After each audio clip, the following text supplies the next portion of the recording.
সমুদ্রের নিচে থাকা একটি সাধারণ পাথরও আপনার মৃত্যুর কারণ হতে পারে, কারণ অনেক সময় সেই পাথরটি আসলে স্টোনফিশ নামের এক ধরনের মাছ হয়ে থাকে।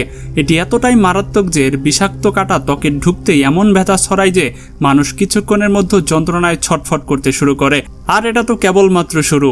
মহাসাগরের গভীরে এমন মাছ আছে যাদের দাঁত তাদের মাথার চেয়ে অনেক বড়, এমন হাঙ্গর আছে যাদের চোয়াল ছোট জাহাজ ছিঁড়ে ফেলতে পারে, আর এমন প্রাণী আছে যারা দেখতে এলিয়েনের মতো।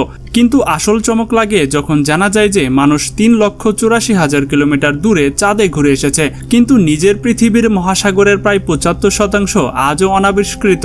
অর্থাৎ আমাদের গ্রহে আজও এমন এক দুনিয়া আছে যার সম্পর্কে আমরা প্রায় কিছুই জানি না। আর এই অদেখা দুনিয়ার নিচেই লুকিয়ে আছে ম্যারিয়ানা ট্রেঞ্চ, যা পৃথিবীর গভীরতম স্থান হিসেবে বিবেচিত।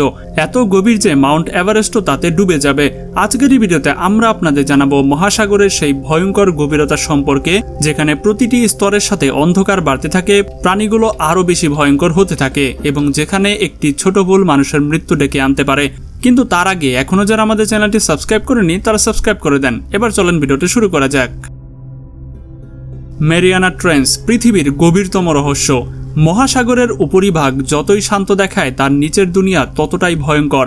কয়েক কিলোমিটার নিচে যেতেই সূর্যের আলো শেষ হয়ে যায়, তাপমাত্রা কমতে থাকে এবং চাপ এত বেড়ে যায় যে মানুষের শরীর এক মুহূর্ত বাঁচতে পারে না। আর এই কারণেই আমাদের মহাসাগরের প্রায় 75% আজও রহস্য হয়ে রয়েছে। এই অদেখা অচেনা দুনিয়ায় লুকিয়ে আছে পৃথিবীর গভীরতম স্থান ম্যারিয়ানা ট্রেঞ্চ।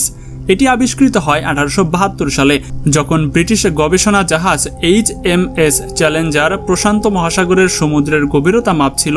তখন না ছিল সোনার, না ছিল স্যাটেলাইট। বিজ্ঞানীরা শুধু একটি ভারী ওজন দড়িতে বেঁধে পানিতে ফেলতেন এবং দড়ির দীর্ঘ থেকে গভীরতা গণনা করতেন।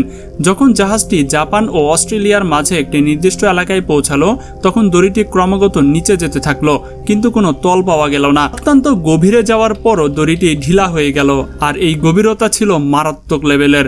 এটি ছিল পৃথিবীর গভীরতম বিন্দু, যার নাম দেওয়া হয়েছিল ম্যারিয়ানা ট্রেঞ্চ। আর এই গভীরতম অংশটির নাম হচ্ছে চ্যালেঞ্জার ডিপ। এর গভীর এত বেশি যে মাউন্ট এভারেস্টকেও যদি এর ভেতরে ফেলে দেওয়া হয় তাহলে এর চূড়া সমুদ্র পৃষ্ঠ থেকে প্রায় 2 কিলোমিটার হয়তোবা নিচে থাকতে পারে। মাউন্ট এভারেস্টে হাজার হাজার মানুষ পৌঁছেছে, কিন্তু চ্যালেঞ্জার ডিপোতে পুরো মানব ইতিহাসের মাত্র 27 জন পৌঁছাতে পেরেছে। এখন চলুন নেমে যাওয়া যাক স্তরে স্তরে। প্রথম স্তর সম্পর্কে যদি বলি, এটি হচ্ছে অ্যাপিপেলাজিক জোন, যেটা 0 থেকে 200 মিটার পর্যন্ত। এটি হচ্ছে সেই গভীরতা যেখানে সূর্যের আলো পৌঁছায়।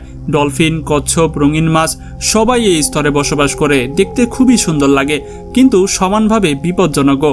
এই স্তরে থাকে স্টোনফিশ, যা দেখতে একদম পাথরের মতো।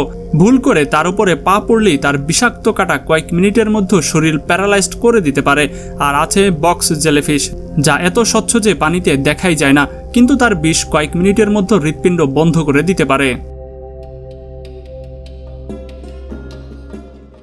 দ্বিতীয় স্তর মেসোপেলাজিক জোন, যেটা 200 থেকে 1000 মিটারের মধ্যে থাকে। এই স্তরে সূর্যের আলো ধীরে ধীরে শেষ হয়ে যায়। এখানে না পুরো আলো, না পুরো অন্ধকার। এখানকার প্রাণীরা সেই অনুযায়ী বিবর্তিত হয়। বড় চোখ, লম্বা দাঁত এবং নমনীয় শরীর। ভাইপার ফিশ এর সবচেয়ে ভালো উদাহরণ। এর দাঁত এত বড় যে মুখ বন্ধ করলেও বাইরে থেকে দেখা যায়। একবার শিকার ফাঁসলে বের হওয়া প্রায় অসম্ভব। প্রতি রাতে এই স্তরে লক্ষ লক্ষ প্রাণী খাবারের সন্ধানে উপরে উঠে আসে এবং আবার অন্ধকারে ফিরে যায়। একে বলে ভার্টিক্যাল মাইগ্রেশন। এটি পৃথিবীর সবচেয়ে বড় দৈনিক অভিবাসন, যা বেশিরভাগ মানুষই জানে না। তৃতীয় স্তর বাথিপেলাজিক জোন, যেটা 1000 মিটার থেকে 4000 মিটারের মধ্যে হয়ে থাকে। এখানে সূর্যের আলো পুরোপুরি শেষ, তাপমাত্রা প্রায় হিমাঙ্কের কাছাকাছি, আর চাপ উপরিভাগের চেয়ে কয়েকশো গুণ বেশি। কিন্তু সবচেয়ে বিস্ময়কর ব্যাপার হচ্ছে যে এখানেও আলো আছে। সূর্যের আলো নয়, বরং প্রাণীদের নিজস্ব আলো। এই স্তরে বেশিরভাগ প্রাণী বায়োলুমিনেসেন্ট, অর্থাৎ তারা নিজেরাই আলো জ্বালাতে পারে। অ্যাঙ্গোলা ফিশের কথাই যদি বলি, এটা সবচেয়ে বড় উদাহরণ হতে পারে। তার মাথা থেকে ঝুলন্ত আলো ছোট মাছকে আকর্ষণ করে, আর যেই শিকারের কাছে আসে তার বিশাল চোয়াল তাকে মুহূর্তের মধ্যে গিলে ফেলে। চতুর্থ স্তর অ্যাবিলাস জোন, যেটা 4000 মিটার থেকে 6000 মিটার মধ্যে হয়ে থাকে। এখানে সম্পূর্ণ অন্ধকার, হিমশীতল ঠান্ডা এবং এত চাপ যে মানুষের শরীর 1 সেকেন্ডেই পিষ্ট হয়ে যাবে। এখানকার প্রাণীগুলো দেখতে সম্পূর্ণ আলাদা। অনেকেই অন্ধ, অনেকের শরীর জেলির মতো নরম, যাতে চাপ তাদের ভাঙতে না পারে। ঘোস্ট শার্কের মতো প্রাণীদের স্বচ্ছ চামড়ার ভেতর দিয়ে তাদের অঙ্গ প্রত্যঙ্গ দেখা যায়। আর কিছু প্রাণী এত শক্তি এবং সাশ্রয়ী যে তারা প্রায় নড়েই না, শুধু এক জায়গাতেই পড়ে থাকে, আর তাদের পাশ দিয়ে যা যায় তাই শিকার হয়ে যায়। পঞ্চম স্তর, হালাদ জোন, যেটা 6000 মিটারের নিচে হয়ে থাকে। ওশানের সেই গভীরতা যেখানে অবস্থা এত চরম যে মানুষের কল্পনাকেও হার মানিয়ে দেয়। হালাদ নামটি গ্রিক পুরাণের পাতাল দেবতা হেডিস থেকে নেওয়া। এখানকার প্রেসার এত বেশি যে শুক্র গ্রহের বায়ুমণ্ডলীয় চাপও এর সামনে ছোট মনে হবে। তাপমাত্রা হিমাঙ্কের কাছাকাছি, সূর্যের আলোর একটি কণাও এখানে পৌঁছাতে পারে না। চারদিকে শুধু অন্ধকার, তবুও এখানে জীবন আছে। ব্যারেল আই ফিশের কপাল পুরো স্বচ্ছ, যার ভেতরে তার মস্তিষ্ক চোখ দেখা যায়। টেলিস্কোপ অক্টোপাস প্রায় অদৃশ্য দেহ নিয়ে অন্ধকারে ভেসে বেড়ায়। কিন্তু সবচেয়ে ভয়ঙ্কর ব্যাপার হচ্ছে যে এই স্তরে সম্ভবত অসংখ্য প্রজাতি আছে যাদের সম্পর্কে আমরা আজকে কিছুই জানি না, কারণ এখানে পৌঁছানো প্রায় অসম্ভব। অনেক সময় যন্ত্রপাতি চাপের কারণে নষ্ট হয়ে যায়, আর সাগর আবার তার রহস্য গোপন করে ফেলে। 2012 সালের চলচ্চিত্র নির্মাতা জেমস ক্যামেরন একাই চ্যালেঞ্জার দ্বীপ পর্যন্ত পৌঁছেছিলেন। পরে তিনি বলেছিলেন যে তার মনে হচ্ছিল যেন অন্ধকার ভেতর থেকে কেউ তাকে দেখছে। আর গভীর সাগর কতটা নৃশংস হতে পারে তা বিশ্ব দেখছে 2023 সালে, যখন টাইটান সাবমার্সিবল অতিচাপের কারণে কয়েক সেকেন্ডের মধ্যে চূর্ণ বিচূর্ণ হয়ে গিয়েছিল। এবার আপনাদের একটা ভয়ঙ্কর সত্য কথা বলি। মেরিয়ানা ট্রেন্সে বিজ্ঞানীরা একটি প্লাস্টিকের ব্যাগ পেয়েছেন, সেই সাধারণ প্লাস্টিকের ব্যাগ যা আমরা প্রতিদিন ব্যবহার করে ফেলে দিই। ভাবুন, মানুষ সেই গভীরতায় খুবই কম পৌঁছতে পেরেছে, কিন্তু তার আবর্জনা আগেই পৌঁছে গেছে সেখানে। গবেষকদের মতে আজ গভীর মহাসাগরের 14 মিলিয়ন টনেরও বেশি প্লাস্টিক বিদ্যমান। ছোট মাছ তা খায়, তারপর বড় মাছ তাদের খায়, এবং শেষ পর্যন্ত সেই সামুদ্রিক খাবার আমাদের প্লেটে এসে পৌঁছায়।